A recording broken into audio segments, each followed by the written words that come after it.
Okay, let's start with a big question. What if the fundamental reason our public institutions feel like they're failing isn't what we all think it is? What if this crisis we're all seeing isn't about policy or funding, but it's something way more fundamental? What if it's a crisis of leadership? You know, it's so easy to focus on the things we can see on the surface, right? We blame a lack of funding, we point fingers at flawed policies, we hear it all the time. But what if those are just the tip of the iceberg? What if they're just symptoms of a much deeper, kind of hidden problem? Because the real issue, the first domino that just sends ripples through the entire system, is something else entirely. It's about the people at the very top. It's about leadership. And here's the thing. This isn't just a local problem. If you look closely, you start to see this same pattern popping up in public enterprises all over the world. The buildings are still there, the job titles exist, but there's this quiet, systematic breakdown of accountability and trust that's just eroding them from the inside out. So how do we even begin to diagnose this? Well, our guide here is the really groundbreaking research of Dr. Rana Shapina. She dug deep into Namibia's state-owned enterprises, and what she discovered was that this isn't just a simple failure of day-to-day management. Nope, it's a much deeper crisis of leadership.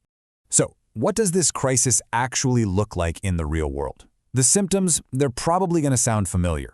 Think about it. Appointments based on who you know, not what you know. Oversight groups that look good on paper but have no real teeth. These big, grand strategic plans get announced, everyone cheers, and then they just sit on a shelf gathering dust. And the end result? It's almost always the same. The whole system just grinds to a halt. And hearing it straight from the source? Wow, that's powerful. Dr. Shipina says her research uncovered something way more troubling than just some bad operational decisions. She found these really destructive patterns that were baked into the very culture of leadership itself. Okay, so if the old models are clearly broken, what's the alternative? This brings us to the core solution that Dr. Shapina proposes in her work. It's called the Beyond Command model. And it's not just a small tweak, it's a completely new philosophy for how public leadership has to work if it's going to succeed. First, let's be super clear about what we're trying to move away from. The old way of doing things is command and control. You know the style, it's top-down, it's hierarchical, where leaders just rely on their fancy title to give orders. But here's the fatal flaw. It often comes with zero genuine accountability for the actual results. This slide right here really nails the shift. Just look at the difference. Instead of leading through intimidation, the new way is all about inspiring trust. Instead of building these personal little empires, it's about building resilient systems that are going to outlast any one person. We're talking about a move away from just leaning on your authority and towards creating real accountability. Bottom line, it's the difference between being a transactional leader and a truly transformational one.